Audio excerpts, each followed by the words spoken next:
an ascension back into the oneness of the monad to which we belong. You are one of our brightest and best. So why are you now on earth?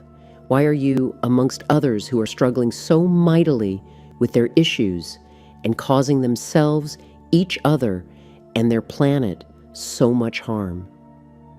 Why have you been born amongst them in this barbaric place of murder and mayhem?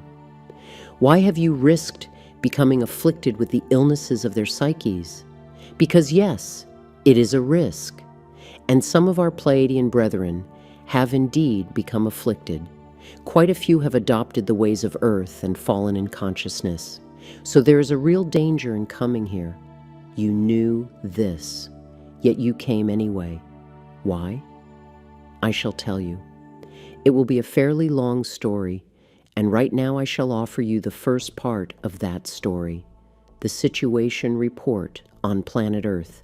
The story of how Earth gets to be as it is now is long and complex, enough to fill all the books in all the libraries upon the Earth, and still that will be a cursory explanation. So I won't try to give you the whole story. Instead, I will sum it up as follows. There is such a thing as a true and authentic Earth human. Beings that arose upon Earth from the Earth, just as you arose originally in the Pleiades, true Earth souls inhabiting Earth bodies.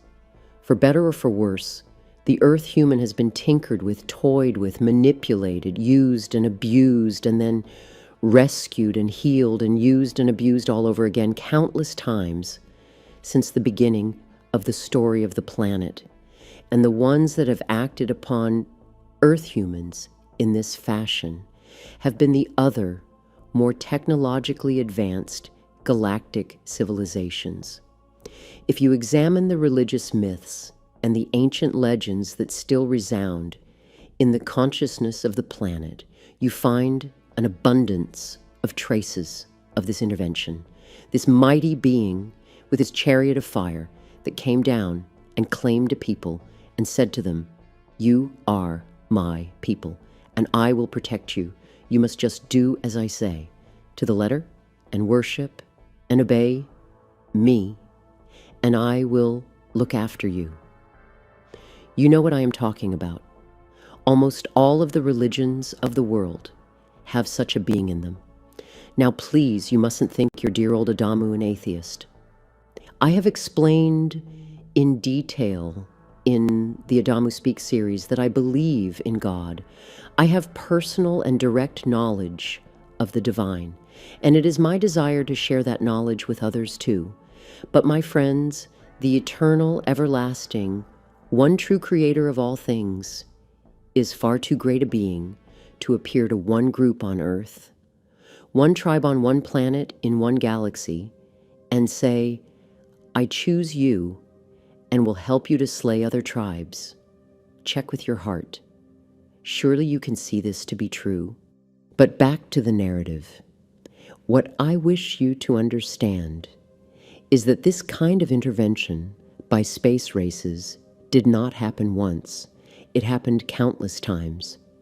A number of them are still recorded in the myths and legends of which I spoke, but most of them predate all record of them. You have, after all, only a few thousand years of recorded history, sketchy as it is, and humanity has existed in one form or another for millions of years. There were, for example, dragon gods upon your planet hundreds of thousands of years ago.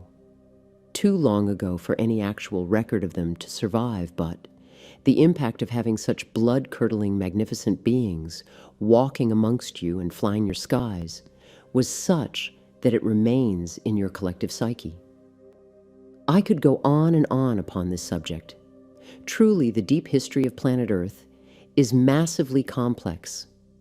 But that story is not why I am here today. I simply wish you to understand that Earth humanity has been through the aeons massively interfered with, so much so that they evolved without an identity. Earth humans do not know who or what they are.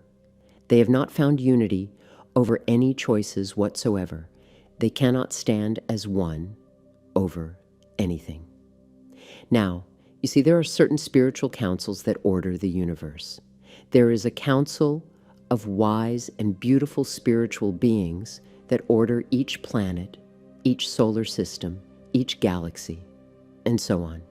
And the Planetary Council for Planet Earth came to the decision a little while ago that Earth would cease to be interfered with until such time as the bearers of the light of will upon the planet, the humans, could come to unity on who and what they are, what they stand for, what they choose, what they believe in. They must decide, are they collectively service to other, service to self, or of unity consciousness? They must decide if their path is technological, religious, or spiritual. There are a variety of such choices, and they must make up their collective minds. And so the decision was made, and we, the Pleiadian civilization, were honored by the request that we should lead the imposition of a quarantine upon the planet until such time as humanity has made their decision. If you study your mythology, you will see a trace record of this. I am remembered in your mythology as a being called Atlas, and in your mythology, I lifted the dome of the stars from the earth in order to stop a feud between the stars. Yes, that is me. My real name is Atlas. Adamu is a title like grandfather or wise man, and I was personally involved in arranging the quarantine.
The quarantine enforced by Atlas.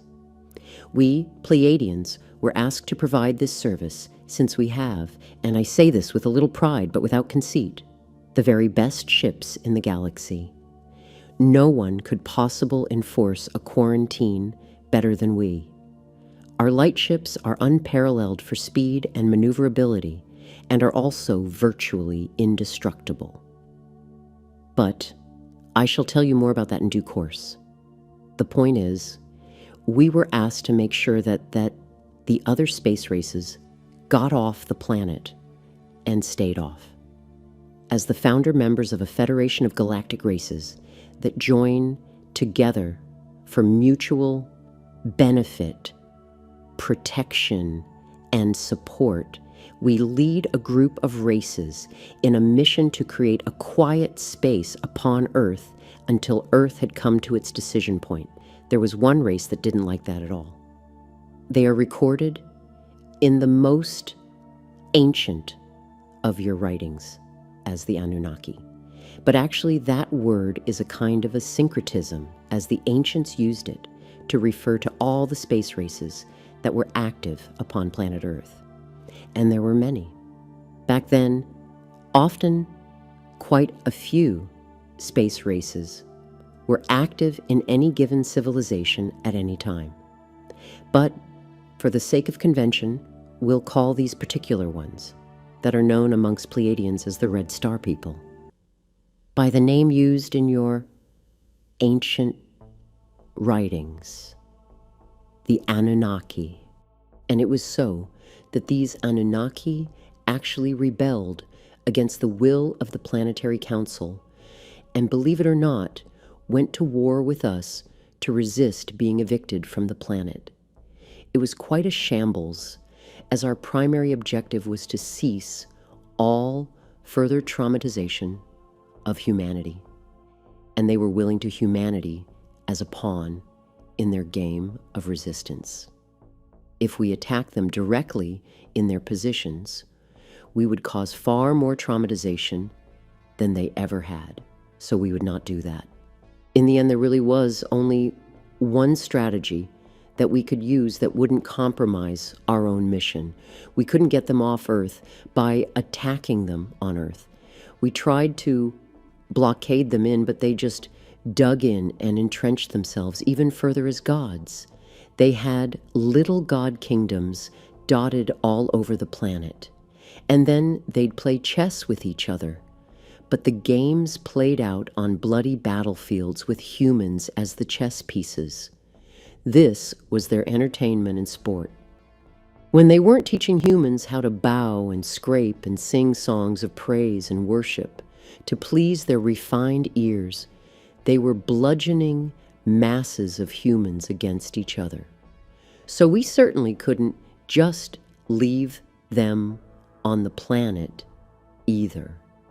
Not only were they in contravention of the Planetary Council, not only had they attacked us and placed themselves on a war footing with us, but they were also behaving in a truly monstrous fashion.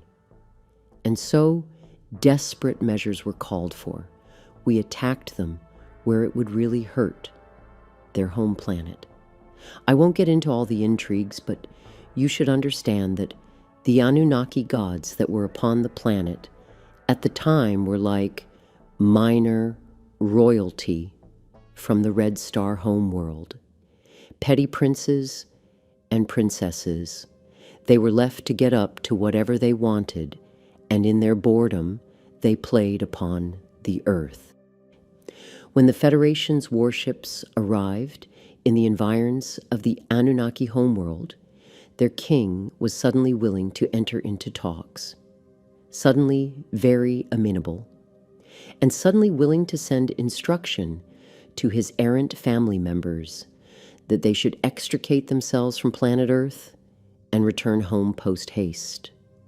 He gave them a tight timeline, and that was that, a new perspective on the Great Flood. And all would have proceeded perfectly except one petulant little twit got it into his head to destroy all that he had built on his way out. Laughs. My friends, you shall have to forgive me. Your Adamu has seen much, and there is not much that raises my ire any more. But in retelling this story, I am brought back into the emotions that coursed through my being back then when I discovered this. One on the Anunnaki gods, in his mighty and godly fashion, decided if he had to leave Earth that he would wipe out his whole creation on his way. His own tribe, and that had worshipped him and done his every bidding, he decided to destroy, and everything else that he could possibly destroy. It's difficult not to get upset at that. He had access, you see, to certain tools that could be used for weather control, which is another long story, which if I told you, you simply would not believe me. But the point is, he manipulated the weather to bring maximal destruction upon his own people.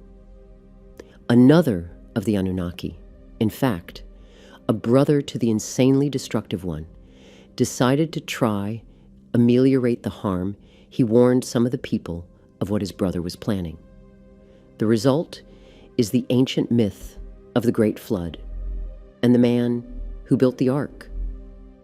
The story, as it is now available to you in your various religious texts, has become profoundly mythologized, of course. In truth, the flooding was really quite localized. The whole world was not covered in water. I should hope a little deductive reasoning would make it apparent that there is not enough water on the planet to flood the planet, but there certainly is enough to cause a great deal of local flooding, a great deal of local disaster, and so it was. And so it was, too, that those that were warned had the wherewithal to build good, weatherproof boats for themselves, their families, and their domesticated livestock. To place in these boats sufficient feedstock to last out a few days of torrential rain and the massive flooding that came afterwards, and to provide a safe home base to live from once the floods had subsided. The flood must certainly have felt pretty epic to those that lived through it, though, and one can understand how the myth came to be what it is. But there were survivors, in part thanks to the warning they were given, in part thanks to the good preparations they put in place, and in part also because we were able to deactivate the weather device, which I shall just say was in space, and I shall leave it at that. We deactivated it, and the planet's weather returned to normal, and since then, we have been keeping a vigil. We have been keeping the rest of the galaxy off humanity's bit of turf, while they have slowly de-traumatized themselves, slowly began to find themselves, and slowly began to make up their own minds about who and what they are. It's been several thousand years that we have kept it up, and in that time, you have had very little interference indeed. A remarkably good quarantine has been maintained for all this time. We are not perfect. We do not draw an utterly impermeable boundary around the Earth. Sometimes something happens, and an Earth human encounters a being from another galactic civilization. This is often by mistake. Some perfectly respectful member of a race that is in support of the quarantine agreement makes an error, and their ship drops from a higher frequency into your environment, and you have a UFO event. That kind of thing happens. And then there are also some that are intentionally trying to subvert the quarantine, the Zeta Grays. You are familiar with the little gray fellows from Zeta Reticuli. They are masters of stealth. They are able to sneak in, get up to monkey business, and sneak out again without causing alarm. Not all the time, not even most of the time, but it happens often enough that there is an awareness of them upon your planet, for which we apologize. We are doing our best with them and have quite a high success rate, but not nearly perfect, I am afraid. The problem is that the ones doing these incursions are not acting under the auspices of their homeworld.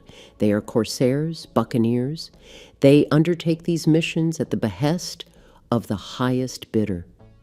And through the ages, they have occasionally managed to slip through and conduct this or that mission on behalf of some or another interested party.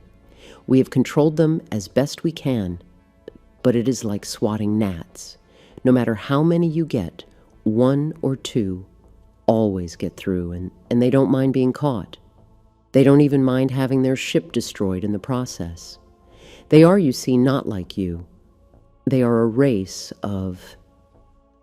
The closest I can offer you is biological machines. They are intelligent, sentient beings, certainly, but there is no sense of I or of an individual self amongst them. They are the group. They have a networked group awareness, They have shared memories, so shooting one of their ships out of the sky doesn't actually kill anyone. Not in the normal sense. They will simply manufacture more, as many as they believe they need, and each will gain access to the network of information and knowledge, which is their group intelligence. But for all that, there are unfathomably complex factions within the greater group of their race, and some of those factions, numerically a very small percentage, engage in this kind of behavior. So that's a little background on the Zeta Greys. But now I need to tell you about the trigger events. A brief lifting of the quarantine and an offer. When the quarantine was put in place, it was agreed that there would be certain specific events that would cause the quarantine to be lifted in a very carefully ordered fashion. One such event occurred quite recently with the dropping of the first atomic bombs. This was the end of a period that you call the Second World War. I don't know why you call it that. There has almost never not been World War. But that is neither here nor there. When those devices exploded, you triggered the possibility of planetary self-destruction. Other planetary civilizations have utterly annihilated themselves with exactly this technology. So with those two bombs, you caused a trigger event. Delegates of a few of the main factions of the galactic civilizations were sent to speak to the leader of the nation that detonated those devices. Given the high drama of the time, it took a little time and effort to procure that meeting, but eventually it came to pass. And the meeting, when it came, was with an ex-military man who was then leading a more or less peaceful nation. He was offered a variety of options by the various delegates. We, the Pleiadians, representing the Galactic Federation of White Light, offered him a peaceful path. In exchange for giving up this self-destructive technology and the whole path it placed humanity upon, we offered a variety of other technologies, free energy and so forth. Technologies that would lead to the betterment of all humanity, that would allow for healing, for unity, that would open the door to free and unfettered engagement with the galactic community. He declined our offer, saying he would not give up the strategic advantage that nuclear weapons presented at that crucial juncture. Though the war was officially over, what replaced it was very far from peace. There had been a very uncomfortable alliance between his nation and another during the war, and this alliance had fallen apart to be replaced with what would come to be called the Cold War. And this leader was fully engaged in the preparations for the next war. A war that is yet to come, a nuclear war. So he gave up on the best chance humanity would, quite possibly, ever have. Such was his short-sightedness. But that was the best decision he could take, given the information available to him. The Orion Group, another group, representatives of a race from Orion, and a consortium of service-to-self races, made a different offer. You see, this race is fast dying out as a result of their own genetic unviability. This is self-inflicted. They have, for aeons, been tinkering with their own genome. They are themselves GMOs, you see, and nearly everything upon their planet is genetically modified. Not that genetic modification is per se a bad thing. It is just a bad thing if you give yourself no way to undo what you have done. Which is what they did. They modified themselves right to the point of their own inability to reproduce. An unintended consequence of trying to genetically disable the aging process. So there they are now, a race of very old beings who live very, very long lives, but can have no children and are slowly, slowly dying out. So what do the beings from Orion want? A mulligan, a redo, a start over. And they see humanity's massively diverse and wonderfully robust genome as the perfect resource that they would like to mine.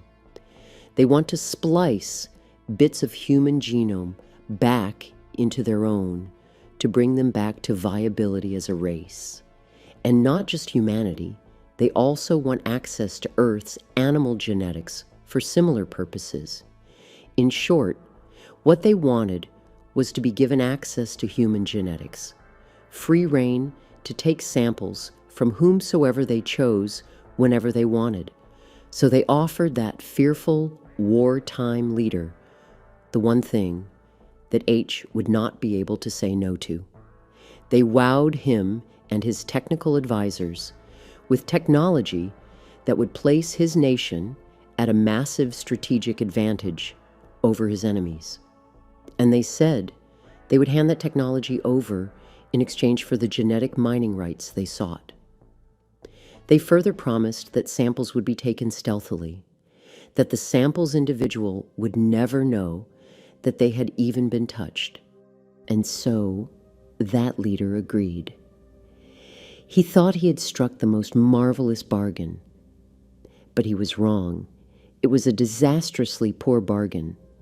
Firstly, the technology was delivered without manuals or instructions. Imagine a Stone Age man begin handed a smartphone. What could he do with it? He could not even use it, let alone replicate it and make many more just like it. And so it was.